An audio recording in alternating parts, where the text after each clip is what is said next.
kısmına geçiyoruz. Sorusu olan arkadaşlarımız varsa ben tahmin ediyorum 5-6 soru, çok uzun olmayan 5-6 soru alabiliriz.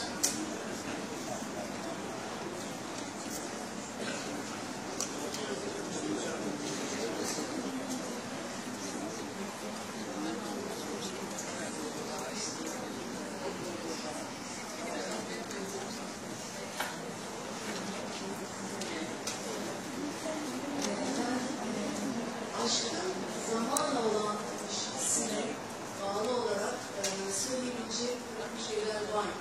Özellikle anın derinliğiyle aşkın ilişkisi üzerine durmak istedim.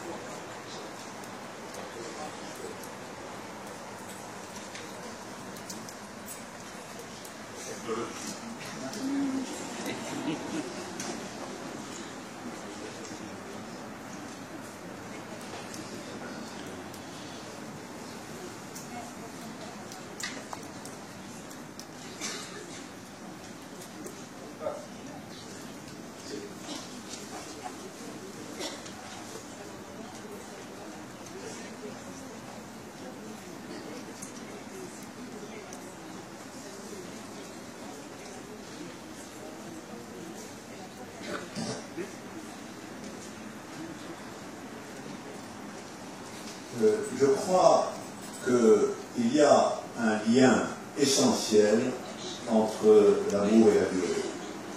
Je crois qu'il y a un lien essentiel. L'amour, dans l'amour, il y a toujours une rencontre. Dans l'amour, il faut rencontrer quelqu'un. Cela, c'est le moment de l'amour, le moment de la rencontre. Et c'est quelque chose de très fort. Et l'amour, c'est ce qui vient après, c'est ce qui construit une vie amoureuse. Et la construction d'une vie amoureuse, c'est le moment où l'amour doit aussi se tourner vers le monde.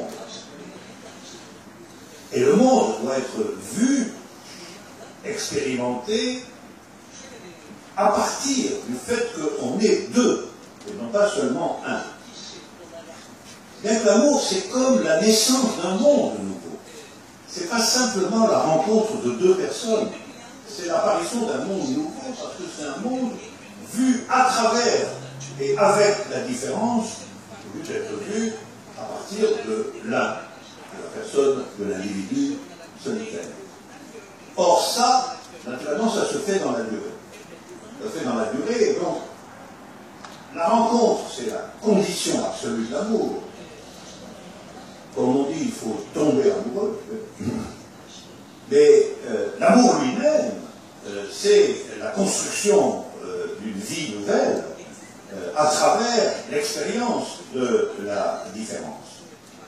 C'est pour ça que je crois qu'il y a un rapport essentiel entre l'amour et la durée. Peut-être que la rencontre, c'est le moment qui crée la possibilité de l'amour, c'est peut-être le moment de la passion amoureuse, mais moi j'appelle amour justement la construction du nouveau monde, expérimenté, créé, expérimenté à partir de la différence et non pas à partir de la singularité. C'est là-dessus que je terminais. L'amour est une chose essentielle parce que c'est l'expérience primordiale de ce que c'est qu'un monde qui traverse la différence et qui n'est pas simplement le monde de la satisfaction personnelle. Je peux vous demander en français aussi, n'est-ce pas? Oui, je vous entends. Bon. Vous avez plutôt parlé de l'amour matériel, mais le sujet aujourd'hui est plutôt hors du matériel, métaphysique, parce que le matériel, le corps et la pensée aussi, est plutôt relié et connecté à la physique. Mais quand vous parlez de la métaphysique, il faut voir quelque chose qui est au-delà de la pensée, au-delà du corps et au-delà de ce monde. Et qu'est-ce qu'il y a comme exemple? Je peux vous donner l'exemple des grands artistes du Moyen-Âge. Pas les artistes contemporains, mais ceux qui ont créé des grandes œuvres musicales, ou bien peinture, ou bien même architecturales. Et ça n'a pas été seulement créé avec la pensée, ou bien la technique, ou bien la construction mentale, mais plutôt avec une très grande connexion, une très grande relation avec le métaphysique, ça veut dire avec l'amour. Et cet amour-là ne peut pas s'expliquer, ne peut pas s'expliquer avec la mentalité ou avec la pensée, mais plutôt avec la sensibilité. La sensibilité de pouvoir imaginer des choses incroyables, impossibles, comme vous voyez ce qui a fait Michelangelo, ou bien ce qui a fait les grands peintres du Moyen-Âge, du temps du 16e au 13e, 15e siècle. Donc, ce que je veux expliquer à ce moment-là, c'est qu'il y a aussi une possibilité que l'amour est au-delà de la physique, au-delà de la pensée. Qu'est-ce que vous dites? Je vous répondrai deux choses. D'abord, métaphysique, ça veut strictement dire au-delà de la physique. Quand vous dites au-delà de la pensée, vous transformez le mot métaphysique. Métaphysique, ça veut dire au-delà de la physique, au-delà du corps. Et j'ai en effet dit, l'amour est une pensée, comme l'a dit Pessoa. Donc, je suis dans la métaphysique au sens strict. Vous voulez, vous, quelque chose qui soit encore au-delà de la pensée. Et tout ce dont vous parlez, à mes yeux, relève de la pensée, absolument. En particulier, affirmer la possibilité de quelque chose qui est impossible, en apparence, c'est ce que fait la pensée constamment. Même en mathématiques. On affirme l'existence des nombres irrationnels dont tout le monde pense qu'ils ne peuvent pas exister. On affirme l'existence de nombres imaginaires dont tout le monde pense qu'ils ne peuvent pas exister. Donc la capacité de créer quelque chose à partir de l'impossible, c'est précisément l'activité de la pensée. Et il n'y a pas besoin d'aller au-delà pour trouver maints exemples de cet ordre. Donc quand je dis l'amour est une pensée, bien entendu, ça veut dire que l'amour se confronte à tout ce dont vous parlez, à savoir la capacité créatrice de choses extraordinaires. Je voudrais vous dire au passage que je ne vois pas pourquoi vous arrêtez la création artistique à un certain moment. Ce que vous dites de Michel-Ange, on peut le dire de Picasso, et ce que vous dites de Mozart, on peut le dire de Schoenberg. Enfin, je me demande si, parce que vous n'avez pas prononcé le mot, mais est-ce que finalement vous ne faites pas allusion à la possible dimension religieuse de l'amour? En ce cas, il faut mettre le mot sur la table. Et cet élément qui dépasse la pensée, vous l'avez appelé imagination, vous l'avez appelé... Mais tout cela est présent dans la pensée, naturellement. Donc je voulais savoir qu'est-ce qui vous amène à dire que c'est au-delà de la pensée, la métaphysique.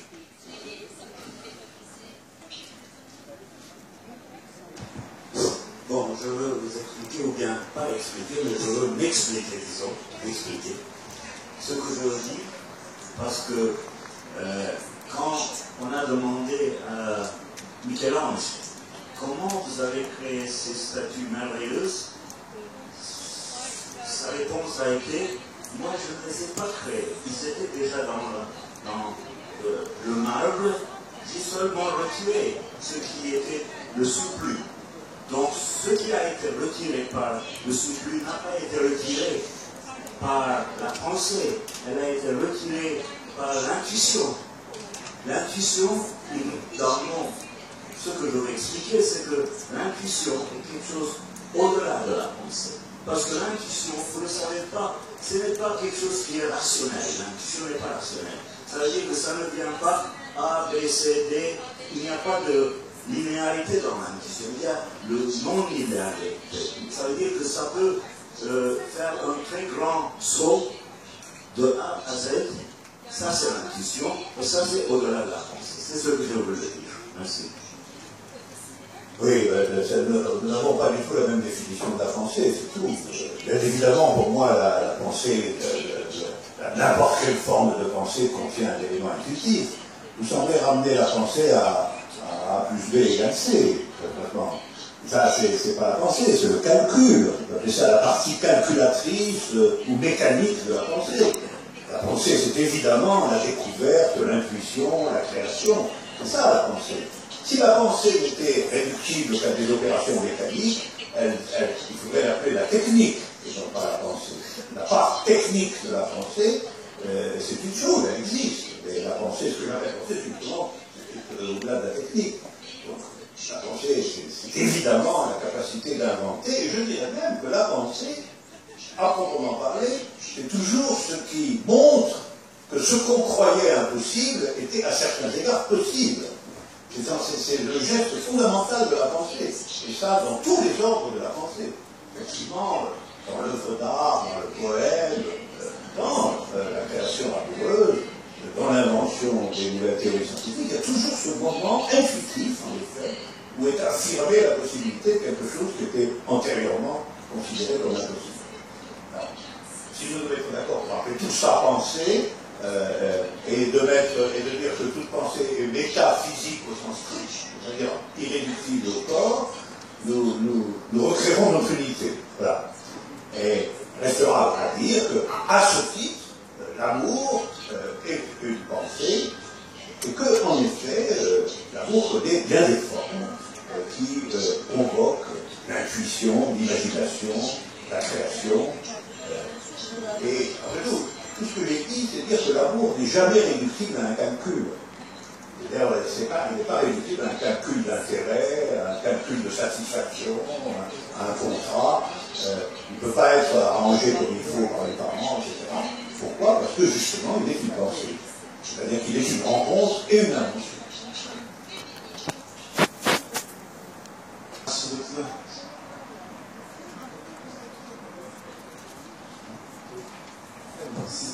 Siz genelde karşılıklı aşk olarak tanımladınız. Filmlerde, kitaplarda da genelde aşk karşılıklı olarak tanımlanıyor.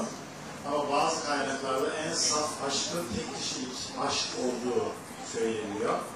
Gerçekten de onu görüyoruz. Bir tarafa aşık oluyor ama diğer taraf ya aynı seviyede aşk hissetmiyor ya da hiç sevmiyor. Bu konuda düşüncelerinizi merak ediyorum. Teşekkür ederim.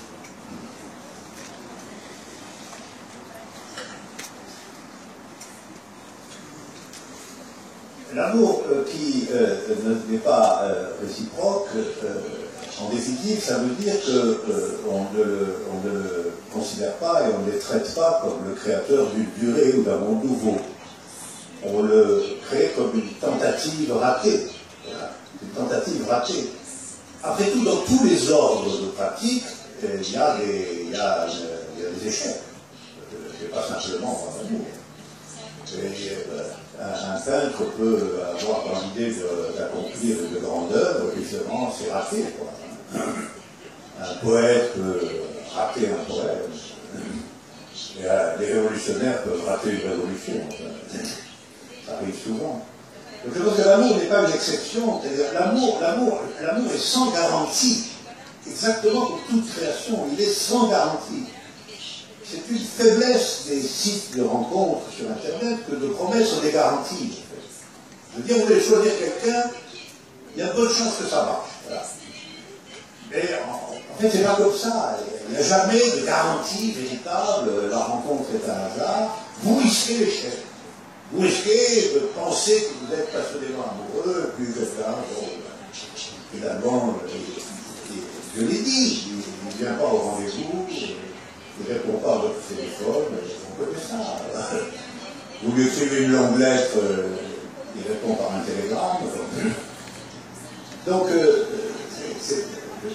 il peut se trouver que quelqu'un s'estime en état d'amour et que l'autre ne le pense pas, c'est un échec de l'amour.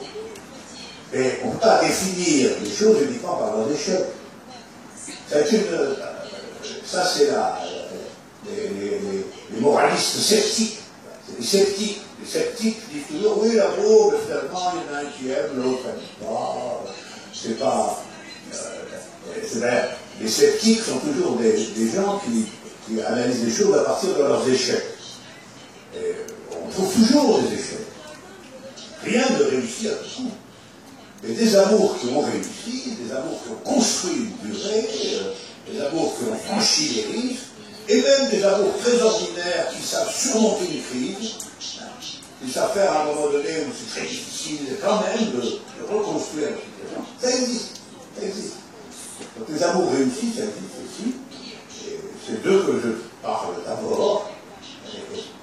Ça, c'est une idée générale. Il faut toujours parler des échecs à partir des succès et pas des succès à partir des échecs. Croyez-moi, c'est vrai pour toutes les matières. Merhaba, siz aşkı yeniden icat etmemiz gerekiyor diye başladığınız konuşmanızda çok da güzel bir başlangıçtı. Peki siz aşkı yeniden icat etmek isteseniz neleri değiştirdiniz? Neyi yeniden inşa ettiniz? Ya da sizin için aşk nedir? Teşekkür ederim.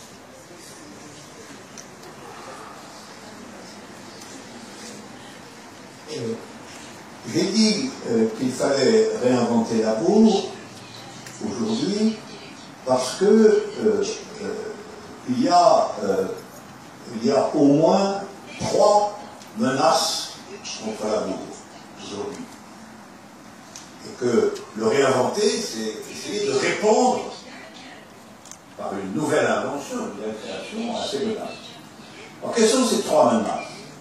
Il y a d'abord la vieille méfiance traditionnelle à l'égard de l'amour. L'idée que l'amour c'est un égarement, l'idée que le mariage doit être arrangé par la famille, etc. Cette tradition, elle existe encore. Nous le savons bien. C'est une première menace. Il y a une deuxième menace, plus moderne, qui est de penser que l'amour doit être dépourvu de tout risque. Qu'il faut avoir des garanties, qu'il faut pouvoir calculer l'amour comme on calcule au fond le prêt à intérêt. C'est-à-dire qu'il faut bien voir si on aura des avantages réciproques, si l'amour ce sera la même, si vous en aurez autant que l'autre, si ça va forcément réussir, etc. Ça c'est ce que j'appellerais la passion sécuritaire moderne. C'est-à-dire que finalement, l'amour ferait peur dans ce cas-là, parce que ce serait une aventure risquée. Et donc on chercherait à diminuer les risques. Exactement comme quand on vous prête de l'argent, on essaie de diminuer les risques en regardant si vous allez le rendre, si vous avez l'argent pour, etc.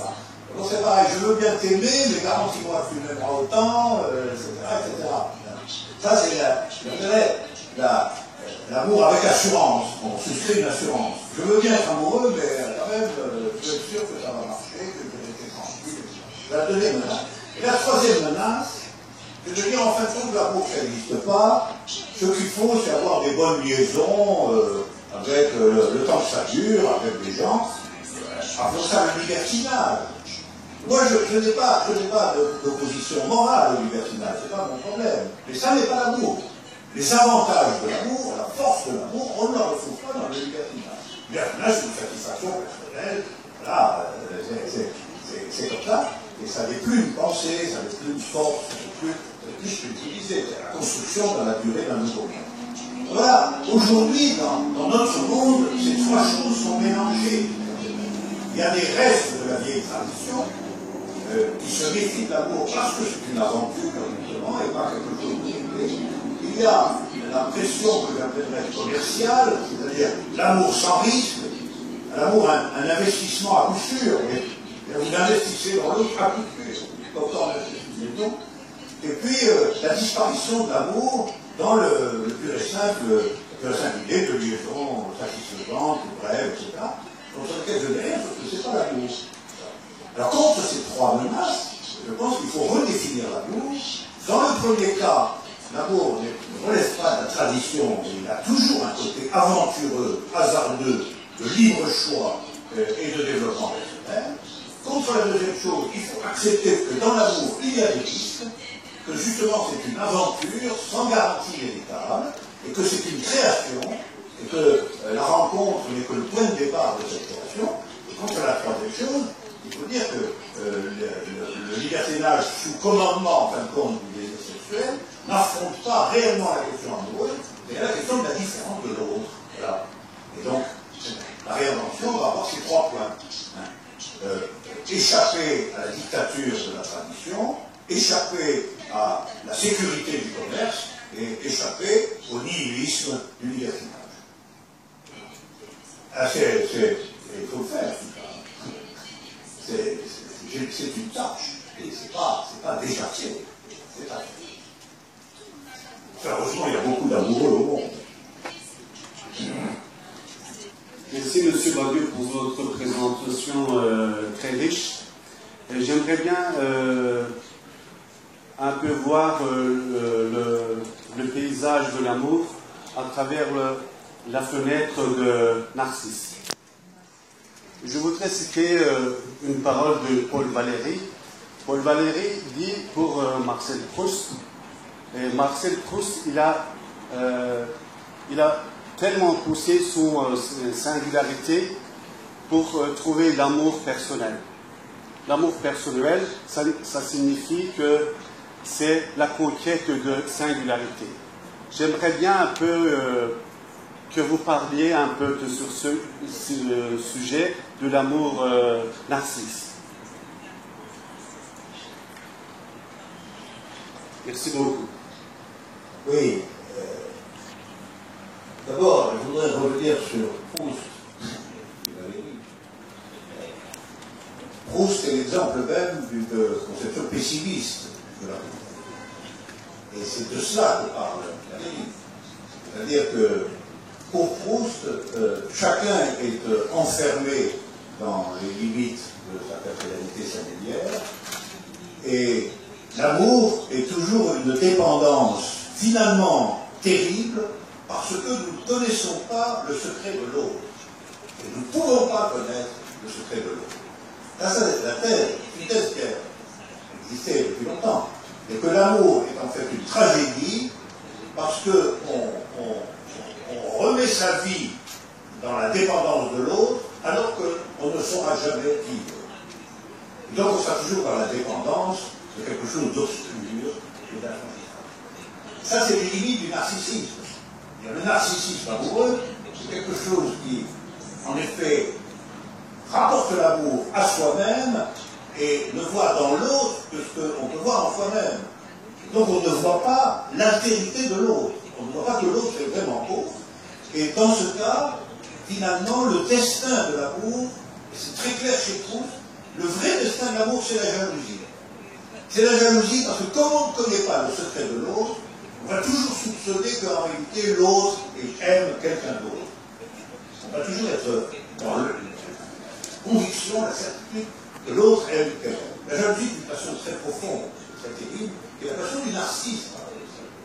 C'est-à-dire que quand on a un rapport narcissique à soi-même, on ne connaît pas l'autre, et comme on ne connaît pas l'autre, on est toujours dans l'idée que l'autre, peut-être, est en train de faire quelque chose qui n'a rien à voir avec vous. Puisque vous-même, vous faites des choses qui n'ont rien à voir avec lui, puisque vous êtes enfermé. C'est le paradoxe du narcisse. Vous savez que vous ne faites rien pour lui. La conséquence, c'est que vous avez de grandes raisons de penser que lui-même, qui est un narcisse, ne fait rien pour vous. Et du coup, vous tremblez qu'il fasse des choses pour les autres. Et donc, pour Proust, c'est très clair, et ça, le jugement de Valéry, narcisse, est très, très conséquent. Pour Proust, l'essence de l'amour, l'expérience véritable de l'amour, c'est la jalousie. Et c'est là qu'on sait à quel point on dépend de l'autre. Et on le sait pourquoi, parce que, finalement, c'est une dépendance narcissique.